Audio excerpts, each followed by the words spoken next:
Hello everyone, I'm Saket Bajpayee, Director of Prayas Physics Classes, Dehradun. Welcome students, welcome to the second lecture of the chapter atoms, है ना। तो इस lecture में बच्चों हम लोग सबसे पहले देखेंगे कि Bohr model of the atom, है ना, इसके क्या क्या बेनिफिट रहे।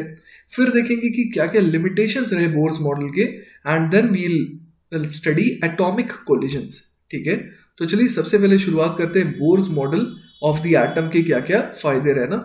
Bore was able to account for X rays in heavier elements, ठीक है, showing that they are emitted when electrons jump from outer to inner most orbits, है ना।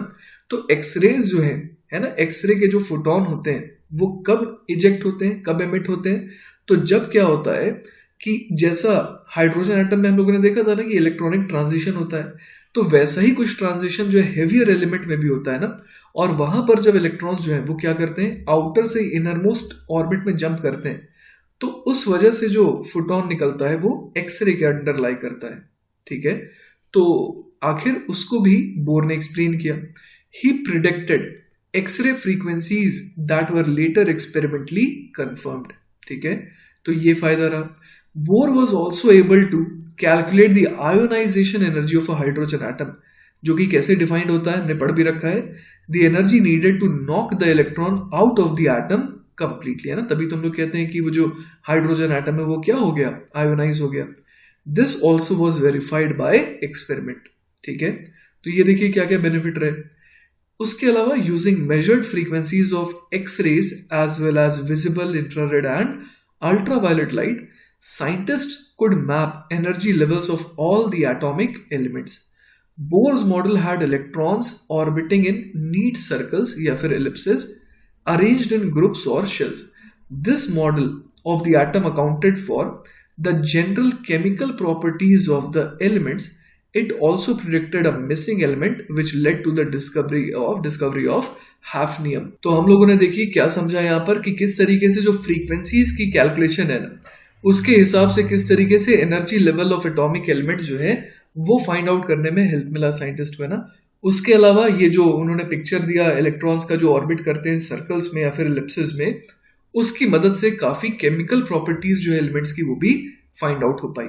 ठीक है, साथ ही साथ देखिए हैफनियम की डिस्कवरी जो है उन्होंने करवा दी। ठीक है ना। Bore solve the mystery of atomic spectra while providing an extremely useful model of the atom, है ना। तो एटॉमिक स्पेक्ट्रा जो कि कौन एक्सप्लेन नहीं कर पा रहे थे, रदरफोर्ड साहब नहीं एक्सप्लेन कर पा रहे थे, है ना, उसको बोर ने एक्सप्लेन कर दिया। He was quick to point out that his model was to be interpreted as a crude beginning, है ना। उनको पता था कि उनका जो मॉडल है वो परफेक्ट नहीं है ना, पर शुरुआती तौर पे ठीक था, है ना। उसको वो चाहते थे कि लोग कैसे इंटरप्रेट करें एज क्रूड बिगिनिंग, है ना, एक शुरुआत लोग यहां से कर सकते हैं। And the picture of electrons whirling about the nucleus like planets and the sun, about the sun, was not to be taken literally. लेकिन लोग मानने कहाँ वाले थे। To which popularizers, है ना, जो तुरंत बढ़ा चढ़ा के चीजों को प्रकट करते हैं, of science paid no heed, है ना, वो तुरंत इसको हाइप कर दिए जबकि वो ऐसा चाहते नहीं थे, है ना। ये देखिए कितनी मजेदार बात हमें पता लगी। His sharply defined orbits were conceptual representations of an atom whose later description involve waves, quantum mechanics, है ना। तो क्वांटम मैकेनिक्स से एक्चुअली उसका एक्सप्लेनेशन आता है। His ideas of quantum jumps and frequencies being proportional to energy differences remain parts of today's modern theory, है ना। ये तो अभी भी काम में आता है कि इलेक्ट्रॉनिक ट्रांजिशन की वजह से जो है क्या होता है, ये जो फोटोन है वो निकलते हैं। ठीक है, अब देखते हैं बच्चों लिमिटेशंस ऑफ बोर्स मॉडल। ठीक है, Bohr's model was a great success at a time when the physicists were struggling hard to understand the discrete wavelengths in hydrogen spectra, है ना। तो उस समय हाइड्रोजन स्पेक्ट्रा को एक्सप्लेन कर पाना बहुत मुश्किल हो रहा था लोगों के लिए, पर उन्होंने काफी हद तक एक्सप्लेन कर दिया था ना। Even today the model is very popular among beginners and non physicist who can visualize the inside of the atom as electrons going in circles around the nucleus, है ना। एक आपको एक ठीक ठाक आइडिया दे देता है एटम का, है ना। However, the model did not go too far. It could not be extended for atoms or ions having more than one electron, है ना। जैसा कि हम लोगों ने जिक्र करा था कि ये जो उनका जो मॉडल था वो यूनी इलेक्ट्रॉनिक स्पीशीज के लिए ज्यादा सही था ना। Even helium spectrum was beyond the scope of the Bohr's model. ठीक है, as technology improved and the wavelengths were measured with greater accuracy. Deviations were observed even in the case of hydrogen, है ना, जिसपे उनका सबसे ज्यादा command था, उसमें भी क्या आया, डेविएशन आया. Thus, at least 7 components having slightly different wavelengths are revealed in what was previously known as the 656.3 nanometer line. है ना, तो जैसे जैसे टेक्नोलॉजी इंप्रूव होती गई और भी ज्यादा वेवलेंथ जो है वो रिवील होने लगे, है ना.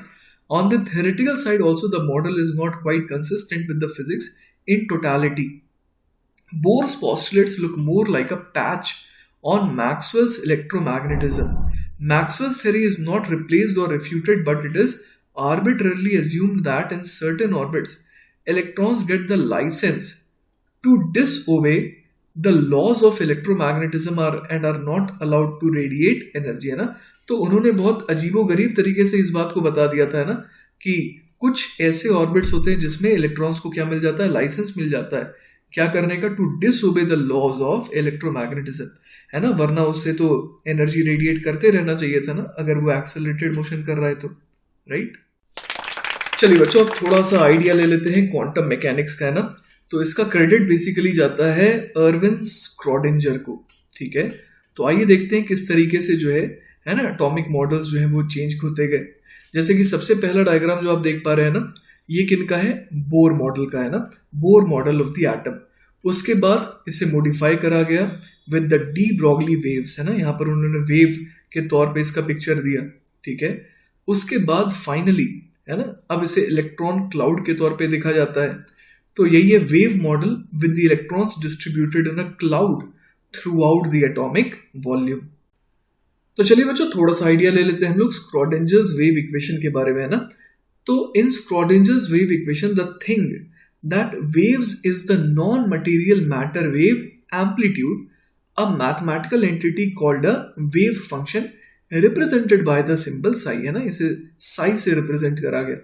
The wave function given by Schrodinger's equation, है ना, Schrodinger's equation देखिए ऊपर यहाँ पर mentioned है ना, तो ये हमारे स्कोप से थोड़ा बाहर की चीज़ है, तो इसीलिए मैं ज़्यादा इस पर ध्यान नहीं देना चाह रहा हूँ. मैं बस आपको एक आइडिया देना चाह रहा हूँ कि ये जो फाइनल मॉडल था स्क्रॉडिंजर द्वारा वो क्या था, है ना. तो the wave function given by Schrodinger's equation represents the possibilities that can occur for a system. वो बस possibilities बताता है, ठीक है. For example, the location of the electron in a hydrogen atom may be anywhere from the center of the nucleus to a radial distance far away, है ना. तो एक इलेक्ट्रॉन की जो लोकेशन है ना, वो कहाँ पर हो सकती है, कहीं पर भी हो सकती है ना. सेंटर ऑफ द न्यूक्लियस से लेकर के रेडियल डिस्टेंस फार अवे के बीच में कहीं पर भी हो सकती है. An electron's possible position and its possible position at a particular time are not the same, है ना. हो सकता है कि उसकी possible position कहीं और हो, probable position कहीं और हो. A physicist can calculate its probable position by multiplying the wave function by itself. मतलब psi का हमें क्या कर देना है, square कर देना है. psi जो है wave function, इसे खुद से ही multiply करना है, तो ये psi square बन जाएगा. तो psi square जो हमें किस चीज का आइडिया देता है, प्रोबेबिलिटी का आइडिया देता है, ठीक है.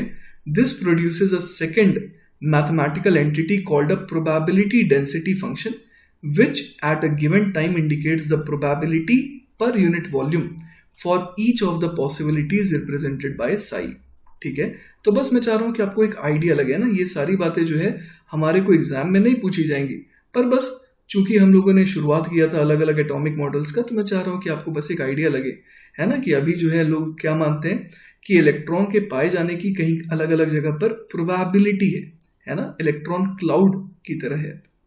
Experimentally there is a finite probability, मतलब कि chance of finding an electron in a particular region at any instant, है ना. बस चांस है वहां पर, जरूरी नहीं है कि वहां पर मिल ही जाएगा ना. The value of this probability lies between the limits 0 and 1, where 0 indicates never and 1 indicates always, ठीक है. जैसे कि probability is 0.4 for finding the electron within a certain radius, इसका मतलब क्या हुआ कि 40% चांस है कि इलेक्ट्रॉन वहां पर होगा, है ना, 40% चांस है सिर्फ.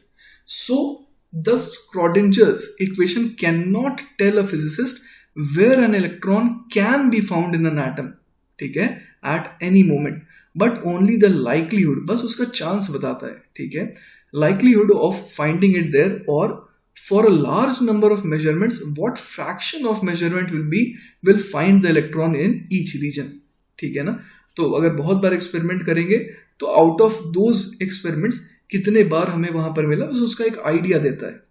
When an electron's position in its Bohr energy level, है ना, देखिए बोर साहब का फिर से सिग्निफिकेंस आ गया. When an electron's position in its Bohr energy level is repeatedly measured and each of its locations is plotted as a dot, the resulting pattern resembles a sort of electron cloud. तो देखिए उसका diagram भी यहाँ पर है ना. तो बहुत बार एक्सपेरिमेंट करा गया है ना, बार बार एक्सपेरिमेंट करा गया और जहां जहां पर इलेक्ट्रॉन मिला उसको एक डॉट से रिप्रेजेंट किया गया. तो देखिए जैसा बोर का प्रेडिक्शन था कुछ वैसा ही यहाँ पर इलेक्ट्रॉन क्लाउड बन रहा है. An individual electron may at various times be detected anywhere in this probability cloud, है ना, कोई फिक्स जगह नहीं है ना. It even has an extremely small but finite probability of momentarily existing inside the nucleus. तो बहुत अजीबोगरीब फेनोमेना होता है क्वांटम फिजिक्स में ना, जो अभी भी जो है जिसको स्टडी किया ही जा रहा है और जो अभी भी किसी को बहुत अच्छे से समझ में नहीं आया ना. और यही वजह है बच्चों की रिचर्ड पी फेनेमन ने क्या कहा था कि I think it is safe to say that no one understands quantum mechanics, है ना. तो ये इतना कॉम्प्लिकेटेड स्टफ है, ठीक है. It is detected most of the time however close to an average distance from the nucleus which fits the orbital radius described by Niels Bohr, है ना. तो यही वजह है कि बोर साहब ने जो हमें थ्योरी दी उसका अभी भी सिग्निफिकेंस इतना ज्यादा है ना. तो उन्होंने जहां जहां कहा था कि इलेक्ट्रॉन मिलेगा, है ना, वहां पर एग्जैक्टली तो अब नहीं मिलता है, लेकिन वहां पर मिलने की प्रोबेबिलिटी जो है वो काफी हाई आती है, ठीक है. चलिए बच्चों, तो नेक्स्ट सवाल देखते हैं. अगला सवाल है, an electron with kinetic energy 5 electron volt is incident on a hydrogen atom in its ground state. The collision, अब 4 ऑप्शन है, must be elastic, may be partially elastic, must be completely inelastic या फिर may be completely inelastic. तो देखिए कि बच्चों जैसा कि सवाल में दिया है ना कि ये जो इलेक्ट्रॉन है उसकी काइनेटिक एनर्जी कितनी है, 5 इलेक्ट्रॉन वोल्ट है, जो कि इंसिडेंट हो रहा है हाइड्रोजन एटम. और हाइड्रोजन एटम कहाँ पर है, कैसे स्टेट में, वो ग्राउंड स्टेट में ना, मतलब इलेक्ट्रॉन जो वो कहाँ पर है, n=1 वाले शेल में. तो अब देखिए बच्चों यहाँ पर क्या हम लोग सोच सकते हैं कि अगर इलेक्ट्रॉन, है ना, अगर इलेक्ट्रॉन एनर्जी एब्जॉर्ब करके अगर जंप करना चाहे तो एटलीस्ट उसको कितनी एनर्जी चाहिए, एटलीस्ट उसे 10.2 इलेक्ट्रॉन वोल्ट एनर्जी चाहिए, तभी तो वो n=1 से कहाँ जा सकता है, n=2 पर जा सकता है ना. एटलीस्ट उसको इतनी एनर्जी तो चाहिए ही चाहिए, है ना. लेकिन अब देखिए इस इलेक्ट्रॉन के पास कितनी एनर्जी है, सिर्फ और सिर्फ 5 इलेक्ट्रॉन वोल्ट है, तो वो तो क्वाइट ऑब्वियस है ना कि इतनी एनर्जी से सप्लाई नहीं कर सकता, है ना. तो इसका मतलब ये हो गया कि ये जो कोलिजन है ना, इसमें कोई भी एनर्जी कहीं और यूज नहीं हो रही है. जैसा कि मैं आपको बताऊं, अगर सिंपली अगर हम लोग मैकेनिक्स के कोलिजन की अगर बात करें तो वहां पर जब कोलिजन होता था तो क्या होता था, वहां पर ऐसा होता था कि डीफॉर्मेशन होता था. तो एनर्जी जो है वो किस फॉर्म में चली जाती थी, इलास्टिक पोटेंशियल एनर्जी में, है ना. जिस वजह से हम लोग कहते थे कि जो कोलिजन है वो कैसा है, इनइलास्टिक है या फिर पार्शियली इलास्टिक है ना. लेकिन यहां पर देखिए एनर्जी किसी और फॉर्म में यूज तो हो नहीं सकती है क्योंकि ट्रांजिशन संभव नहीं है, ठीक है. तो इसी वजह से हम लोग कह देंगे कि ये जो कोलिजन है वो डेफिनेटली कैसा होना पड़ेगा, इलास्टिक होना पड़ेगा, ठीक है ना.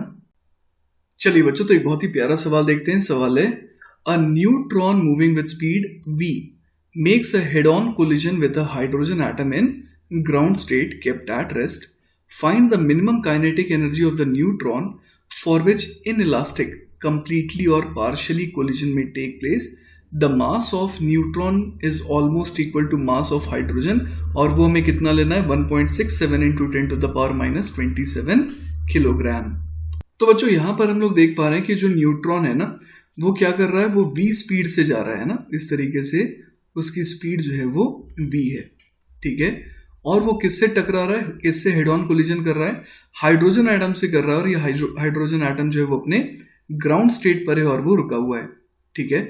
अब हमसे क्या पूछा गया कि कितनी मिनिमम काइनेटिक एनर्जी होनी चाहिए इस न्यूट्रॉन की सच दैट कि इनइलास्टिक कोलिजन जो है वो टेक प्लेस हो सके, है ना. तो हम लोग जानते हैं यहाँ पर कि अगर इनइलास्टिक कोलिजन होना है ना, चाहे वो पार्शियली हो चाहे कंप्लीटली हो, यहाँ पर एनर्जी जो है ना, वो किसी और फॉर्म में जानी चाहिए. और वो और फॉर्म कौन सा है, ट्रांजिशन, है ना. तो वो हाइड्रोजन एटम के इलेक्ट्रॉन को क्या करा दे, n=1 से किसी और लेवल पर ले जाए, है ना. तो मान लेते हैं बच्चों कोलिजन के बाद जो है ना, कोलिजन के बाद जो है न्यूट्रॉन की स्पीड हो गई v1 और हाइड्रोजन एटम की स्पीड हो गई v2, है ना। तो यहाँ पर हम लोग लिख देते हैं v1 और v2। तो अब देखिए हम लोग यहाँ पर मोमेंटम कंजर्वेशन तो लगा ही सकते हैं, दोनों के मास को मैं सेम मानूंगा, m मान सकता हूँ। तो क्या लिख दूंगा मैं यहाँ पर m इंटू वी, है ना, initial momentum is equal to final momentum mv1 plus mv2। तो ये हो गई इक्वेशन नंबर 1। इसके अलावा हम लोग एनर्जी को कंजर्व करा सकते हैं ना। तो हम लोग जानते हैं कि इनिशियल जो एनर्जी थी वो कितनी थी, हाफ एम वी स्क्वायर।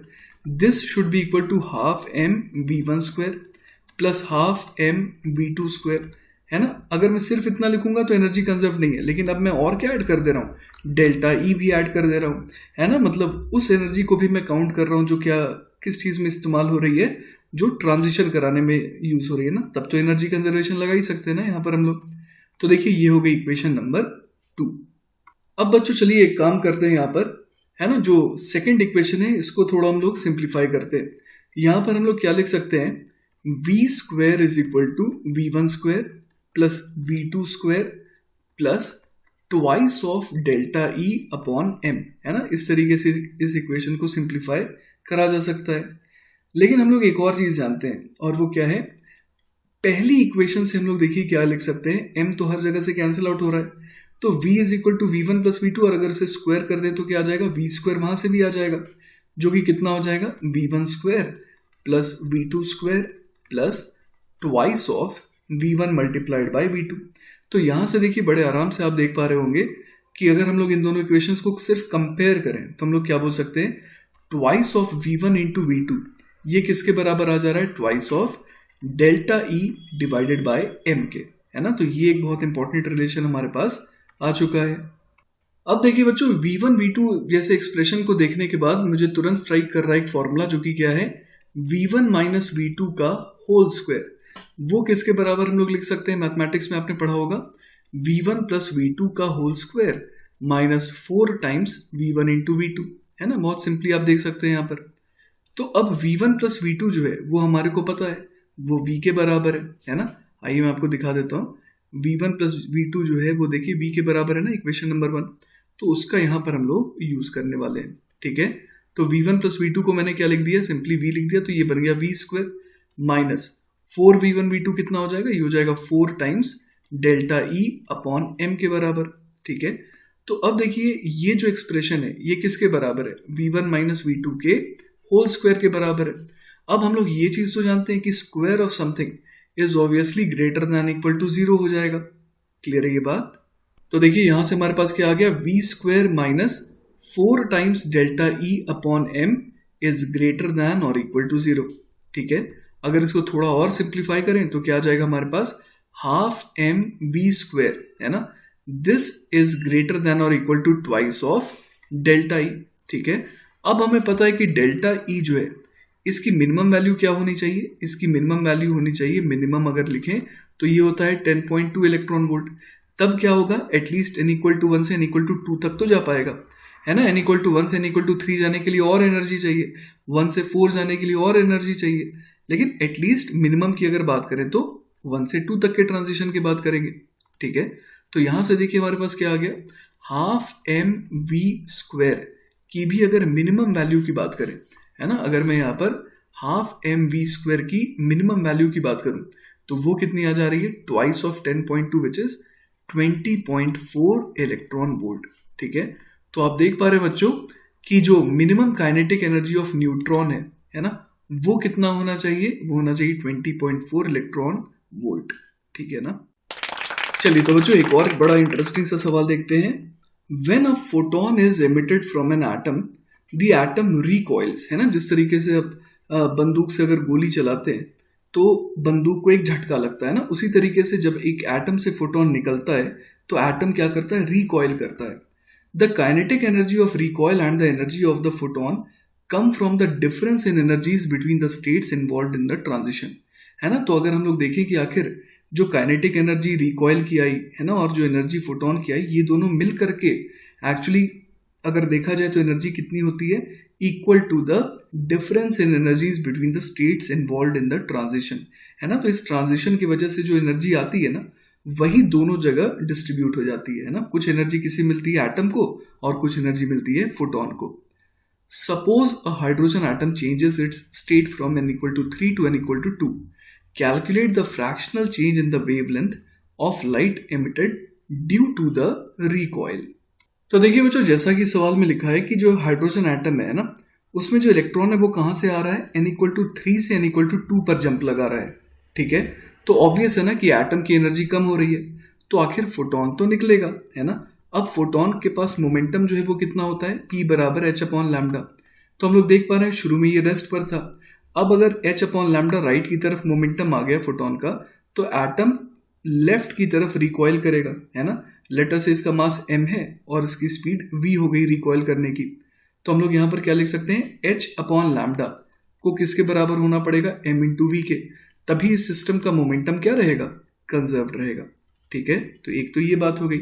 दूसरी बात हम लोग क्या लिख सकते हैं कि हाफ एम वी स्क्वायर, है ना, जो काइनेटिक एनर्जी रिकॉइल वाली आई, plus h c upon lambda जो फोटोन की एनर्जी है, ये दोनों मिल करके किसके बराबर हो जाएंगे, E3 माइनस E2 के, है ना। आखिर एनर्जी तो ट्रांजिशन से ही आई है ना, जो इन दोनों को मिली है।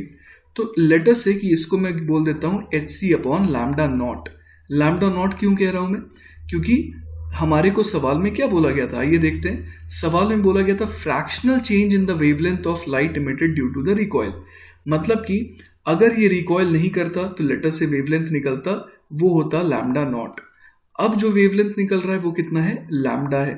तो हमें क्या निकालना है, fractional change in the wavelength निकालना है। क्लियर है। अब देखिए बच्चों, हमारे को ये याद है कि E2 की वैल्यू क्या होती थी, वो होती थी -3.4 इलेक्ट्रॉन वोल्ट, है ना। इसके अलावा बच्चों E3 की वैल्यू जो है वो होती थी -1.5 इलेक्ट्रॉन वोल्ट, है ना। तो हमारे को क्या मिल जाएगा, E3 माइनस E2 मिल जाएगा ना। तो E3 माइनस E2 एक बार निकाल लेते हैं, ये कितना आ रहा है। तो E3 जो है वो है -1.5 और उसमें से क्या घटा देंगे, माइनस ऑफ माइनस, मतलब ये बन जाएगा +3.4, है ना, इतना इलेक्ट्रॉन वोल्ट। तो चलिए कैलकुलेट करते हैं और देखते हैं कि ये कितना आ रहा है। 14 में से 5 घटाएंगे तो ये 9 आ जाएगा और 2 माइनस 1 ये बन जाएगा 1। तो ये हो गया 1.9 इलेक्ट्रॉन वोल्ट। अब बच्चों मैं आपको ये बता दूं कि हमें निकालना क्या एग्जैक्टली, हमें जो है ना फ्रैक्शनल चेंज निकालना है ना, फ्रैक्शनल चेंज। तो फ्रैक्शनल चेंज जो है वो क्या हो जाएगा, lambda minus lambda not divided by lambda naught, है ना। मतलब change in lambda divided by initial lambda. ठीक है, तो अब देखिए यहाँ पर ये जो हाफ एम वी स्क्वायर है ये हमें पसंद नहीं आ रहा है क्योंकि ये लैम्डा के टर्म्स में नहीं है। तो हम लोग जानते हैं कि काइनेटिक एनर्जी को और क्या लिखा जा सकता है, काइनेटिक एनर्जी को और क्या लिखा जा सकता है, पी स्क्वायर अपॉन 2m, है ना। तो यहाँ पर हम लोग ये जो एम वी है फिर एच अपॉन लैम्डा, ये क्या है, ये तो मोमेंटम ही है ना, पी है। तो यहाँ पर हम लोग पी की वैल्यू क्या रख सकते हैं, एच अपॉन लैम्डा रख सकते हैं। ठीक है, तो चलिए इसकी वैल्यू पुट कर देते हैं यहाँ पर। तो हम लोग लिख देंगे हाफ एम वी स्क्वायर के बदले क्या लिख देंगे, p square upon twice of m plus h c upon lambda is equal to h c upon lambda naught. इसके अलावा बच्चों पी की वैल्यू हम लोग क्या पुट कर देंगे, एच अपॉन लैम्डा, है ना। तो ये बन जाएगा h square upon 2m lambda square plus h c upon lambda is equal to h c upon lambda naught. इसके अलावा बच्चों हम लोग ये भी देख सकते हैं कि ये जो पूरा का पूरा टर्म है ना, ये जो h c by lambda naught के बराबर दिख रहा है, ये भी एक्चुअली किसके बराबर है, ये बराबर है डेल्टा ई के, है ना। और उसकी वैल्यू कितनी आई थी, 1.9 इलेक्ट्रॉन वोल्ट के बराबर। क्लियर है ये बात। तो चलिए अब हमारे पास जो है इक्वेशन आ गई है ना, इसे सॉल्व करने की कोशिश करते हैं। तो बच्चों शुरुआत में मैं क्या यूज करना चाह रहा हूँ, h square upon twice of m into lambda square plus h c upon lambda is equal to delta E के बराबर। ठीक है, तो अब इसे थोड़ा और सिंप्लीफाई कर लेते हैं। ये क्या बन जाएगा, h square upon twice of m, lambda square जो है उससे मैं पूरी इक्वेशन को मल्टीप्लाई कर रहा हूँ। तो ये क्या बन जाएगा, plus h c multiplied by lambda is equal to delta E multiplied by lambda का स्क्वायर। चलिए बच्चों इसे थोड़ा और रीअरेंज कर लेते हैं ना। थोड़ा और रीअरेंज करने पर ये क्या बन जाएगा, delta E into lambda square minus h c into lambda minus h square upon twice of m is equal to 0। तो अब देखिए बच्चों इस एक्सप्रेशन से जो है लैम्डा की वैल्यू निकाली जा सकती है ना। लैम्डा बराबर क्या हो जाएगा, ये हो जाएगा h c plus minus under the root of, है ना। अब अंडर द रूट के अंदर हम लोग क्या क्या चीजें भर देंगे, हम लोग यहाँ पर भर देंगे एच स्क्वायर सी स्क्वायर, है ना, minus b plus minus under the root of b square होता है, तो ये h square c square minus 4ac, मतलब कि माइनस माइनस प्लस, तो ये हो जाएगा plus 4 times delta E multiplied by h square upon twice of m, ठीक है।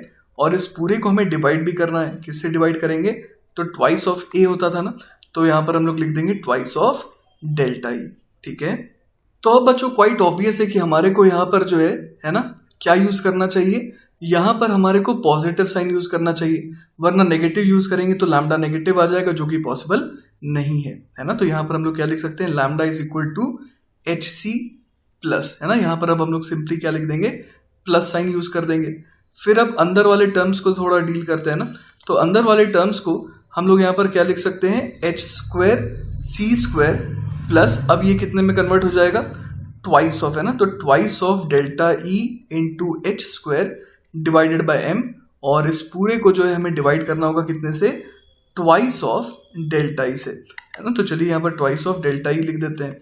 तो अब देखिए फर्दर हमारे को जो है इसे सॉल्व करना है ना, तो अब यहाँ पर हम लोग देख सकते हैं कि मैं अंदर वाले टर्म को क्या कर सकता हूँ, एच स्क्वायर सी स्क्वायर से डिवाइड भी कर सकता हूँ और फिर मल्टीप्लाई भी कर दूंगा, है ना।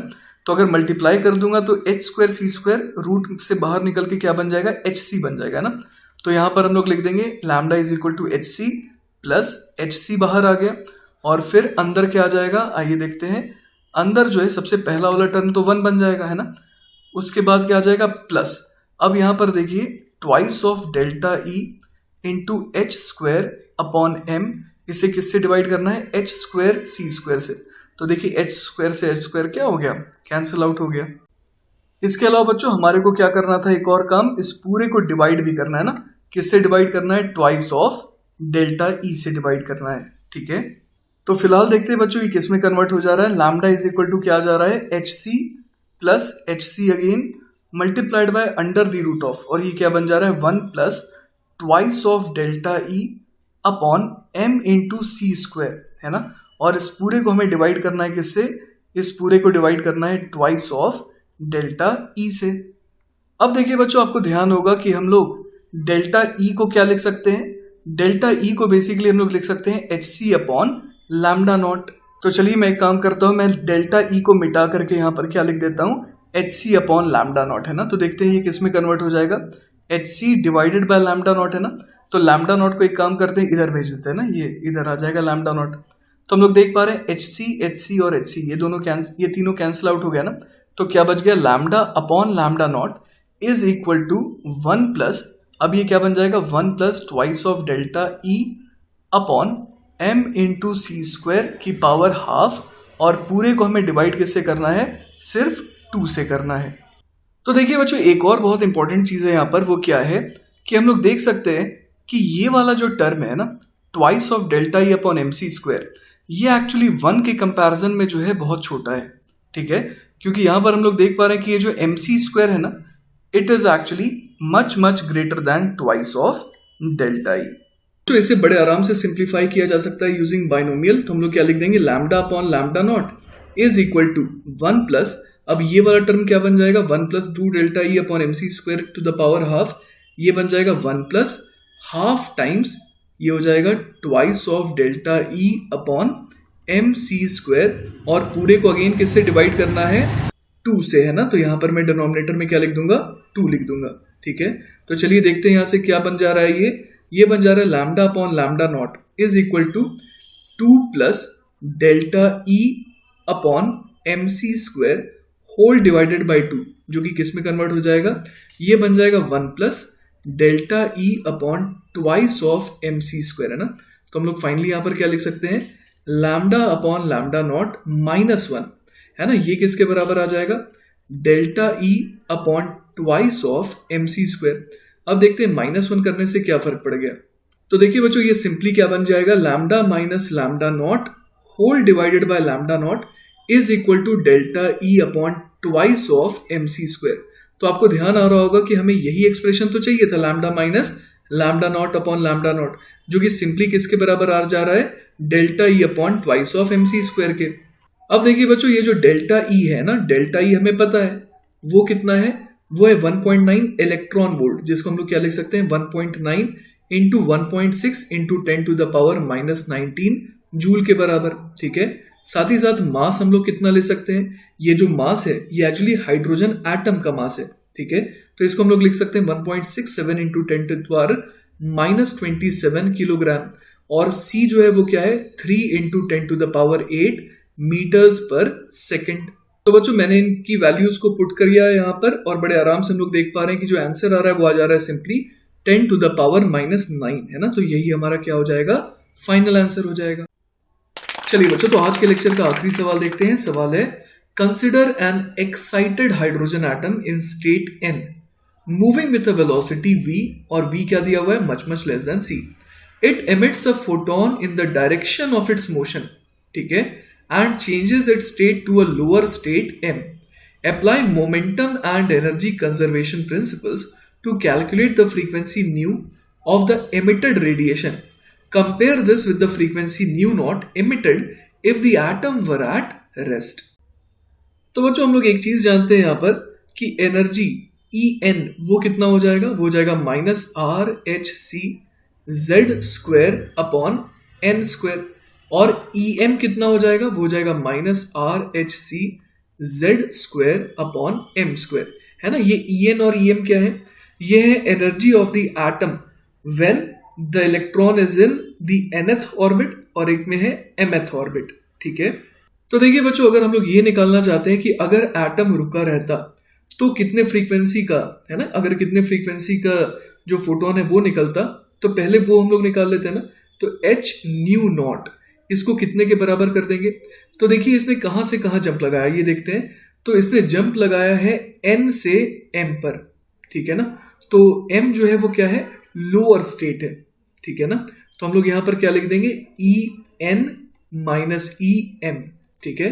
तो ये कितने के बराबर हो जाएगा, ये हो जाएगा -RHC Z, देखिए 1 हो जाएगा ना क्योंकि हाइड्रोजन एटम है, multiplied by 1/n² minus 1/m², ठीक है। तो यहां से देखिए न्यू नॉट हमारे पास कितना आ जाएगा, h से h कैंसिल आउट हो जाएगा, तो ये सिंपली क्या बन जाएगा, R into c multiplied by 1/m² minus 1/n² के बराबर। इस बार लेकिन बच्चों क्या हुआ, इस बार एक्चुअल में ये हुआ है कि ये जो हाइड्रोजन एटम है ये ऑलरेडी क्या कर रहा था, ये ऑलरेडी जो है फॉरवर्ड डायरेक्शन में जा रहा था, कितने स्पीड से, v स्पीड से, है ना। और v जो स्पीड है वो क्या है, much much less than c है। अब इसने क्या करा, जब ये जा रहा था तो इसने इसी डायरेक्शन में ना, इसी सेम डायरेक्शन में उसने क्या करा, एक फोटोन भी एमिट करा है, ठीक है। तो यहां पर मैं क्या दिखा देता हूं, एक फोटोन इसने इसी डायरेक्शन में एमिट करा। लेट अस से कि इसकी वेवलेंथ कितनी है, लैम्डा है। तो अब जो है इट इज क्वाइट ऑब्वियस कि इसकी स्पीड क्या हो जाएगी, थोड़ी सी कम हो जाएगी, है ना। तो हम लोग यहां पर क्या लिख देते हैं, यहां पर मैं दिखा देता हूं कि इसकी स्पीड हो गई लेट अस से v'। तो बच्चों अब अगर हम लोग मोमेंटम कंजर्वेशन लगाए ना, तो पहले हम लोग क्या लिख सकते थे, मोमेंटम m इंटू वी, ये इनिशियल मोमेंटम था। अब क्या हो जाएगा, m into V dash plus h upon lambda, है ना। मैंने ये माना है कि रिकॉइल करने के बाद इसकी वेलोसिटी जो है सेम डायरेक्शन में रह गई, ठीक है ना। तो ये मेरे पास क्या आ गया, मोमेंटम की इक्वेशन आ गई। अब अगर एनर्जी की इक्वेशन लगाए, है ना, एनर्जी की इक्वेशन कैसे लगा सकते हैं, तो हम लोग यहाँ पर ये लिख सकते हैं बच्चों कि पहले एनर्जी कितनी थी, वो थी हाफ m इंटू v², ठीक है। इसके अलावा बच्चों और क्या लिख सकते हैं, प्लस En, है ना। इसके पास जो एनर्जी थी टोटल, है ना, अपार्ट फ्रॉम काइनेटिक एनर्जी, वो En थी, ठीक है। दिस इज इक्वल टू क्या कर दें, अब हम लोग लिख सकते हैं half m into V dash का स्क्वायर, लेकिन अब जो इलेक्ट्रॉन है वो n से m पर आ गया है, तो हम लोग यहाँ पर लिख देंगे Em, है ना। और उसके अलावा फोटोन की एनर्जी कितनी हो जाएगी, hc अपॉन लैम्डा हो जाएगी। अब लेकिन बच्चों हमारे को ये भी पता है कि En माइनस Em जो है वो एक्चुअली किसके बराबर है, h न्यू नॉट के बराबर है ना। हम लोगों ने पहले यही तो कहा था। तो बच्चों अब कुल मिलाकर के हमारे पास 3 इक्वेशंस आ गई है, 1, 2 एंड 3, है ना। इन 3 इक्वेशंस की मदद से हमारे को क्या निकालना है, हमारे को लैम्डा निकालना है। और बच्चों अगर लैम्डा आ जाएगा तो उससे फ्रीक्वेंसी भी आ जाएगी, ठीक है ना। तो मैं एक काम करता हूं, यहाँ पर जहां पर भी लैम्डा है ना, सबसे पहले मैं उसको किस में कन्वर्ट कर देता हूं, उसको मैं फ्रीक्वेंसी में कन्वर्ट कर देता हूं। जैसे hc अपॉन लैम्डा को मैं क्या लिख सकता हूं, h न्यू लिख सकता हूं ना। तो यहाँ पर मैं इसे h न्यू लिख देता हूं। उसी तरीके से यहाँ पर h अपॉन लैम्डा है, ठीक है। तो इस h अपॉन लैम्डा को हम लोग क्या लिख सकते हैं, जैसे हमें पता है ना कि एच सी अपॉन लैम्डा बराबर एच न्यू होता है, तो h अपॉन लैम्डा की वैल्यू देखिए कितने के बराबर आ गई, एच न्यू अपॉन सी के बराबर। तो यहाँ पर मैं इसे कितने के बराबर लिख दूं, एच न्यू अपॉन सी के बराबर लिख देता हूं। तो चलिए बच्चों इसे सॉल्व करने की कोशिश करते हैं। सबसे पहली चीज जो मुझे स्ट्राइक कर रही है कि इक्वेशन नंबर 3 में है ना E N minus E M को मैं क्या लिख सकता हूँ, एच न्यू नॉट लिख सकता हूँ। तो मैं क्या लिख दूंगा, half M we square plus H nu nought is equal to half M we dash का स्क्वायर प्लस एच न्यू के बराबर। अब देखिए बच्चों यहां से हमारे पास क्या आ जाएगा, एच न्यू की वैल्यू कितने के बराबर आ गई, H nu not plus half into M into we square minus half into M into V dash का स्क्वायर, है ना। तो देखिए बच्चों यहां पर अब हम लोग और क्या कर सकते हैं, आप देख पा रहे हैं यहाँ पर इक्वेशन नंबर 2 को, है ना। तो यहाँ पर एम वी बराबर क्या है, m we dash plus H nu by c. तो इसे पहले नीचे ले आते हैं, m v is equal to क्या लिख दें, m v is equal to m we dash plus H nu upon c के बराबर। अब देखिए बच्चों सवाल में तो हमारे को v ऑलरेडी गिवन है, बस v डैश नहीं पता है ना। तो v डैश हम लोग इस इक्वेशन से, है ना, ये जो इक्वेशन अभी अभी हम लोगों ने लिखी है इसकी मदद से v डैश की वैल्यू को हम लोग उठा करके यहाँ पर तो पुट कर ही सकते हैं, है ना। तो चलिए ये काम करते हैं और देखते हैं क्या आ रहा है। एच न्यू बराबर आ जाएगा H nu not plus half into M into we square minus half into M into, अब हम लोग v डैश की वैल्यू को क्या पुट कर सकते हैं, तो v डैश देखिए हो जाएगा M V minus H nu upon C upon M, है ना। तो इसका क्या करना है, हमें स्क्वायर करना है।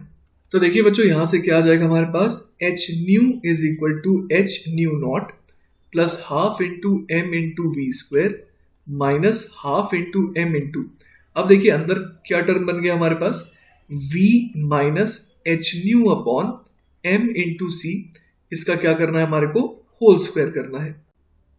अब बच्चों में क्या करने वाला हूं, देखिए एच न्यू बराबर एच न्यू नॉट तो है plus half M B square भी है माइनस हाफ एम है। अब मैं क्या करता हूं, वी स्क्वायर को कॉमन ले लेता हूं, तो ये क्या बन जाएगा, ये बन जाएगा 1 माइनस एच न्यू अपॉन, अब देखिए यहां पर वी स्क्वायर को मैंने कॉमन लिया है ना। तो यहां पर मुझे क्या लिखना पड़ेगा, H nu upon M C into V के बराबर लिखना होगा, है कि नहीं, और बाहर क्या है, स्क्वायर तो है ही। अब बच्चों हम समझ सकते हैं कि यहाँ पर ये वाला जो टर्म है ना, ये क्या होने वाला है, 1 के कंपैरिजन में बहुत छोटा होने वाला है ना, क्योंकि एम सी इंटू वी जो है ये एच न्यू के कंपैरिजन में क्या होगा, बहुत बड़ा होगा।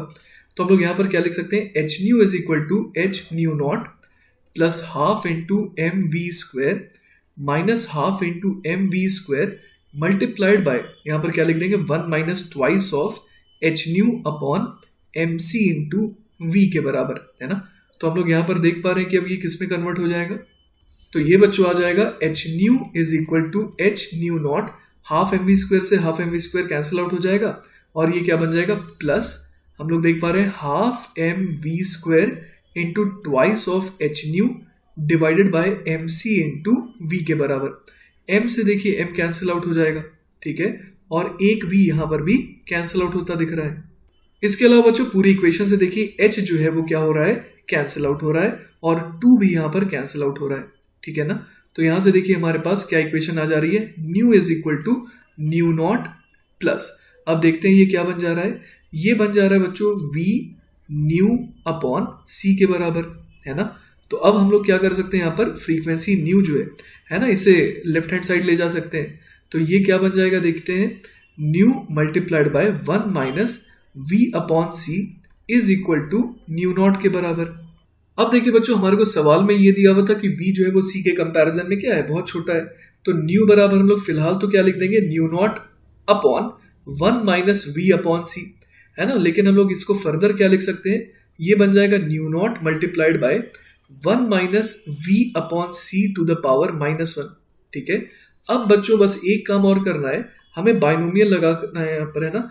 तो न्यू बराबर क्या आ जाएगा, न्यू नॉट मल्टीप्लाइड बाय ये कितना हो जाएगा 1 प्लस v अपॉन सी, है ना। तो ये देखिए बच्चों हमारे को यही तो प्रूफ करना था, है ना।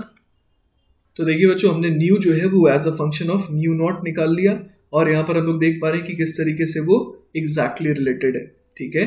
सो this is our final answer. तो बच्चों आई होप कि आपको आज के सवाल जो है बहुत ही प्यारे लगे होंगे और बहुत अच्छे से समझ में भी आए होंगे। फिर भी अगर इन केस कोई डाउट रह जाता है then feel free to contact me, I will be very happy to help you. Take care बच्चों, बाय बाय।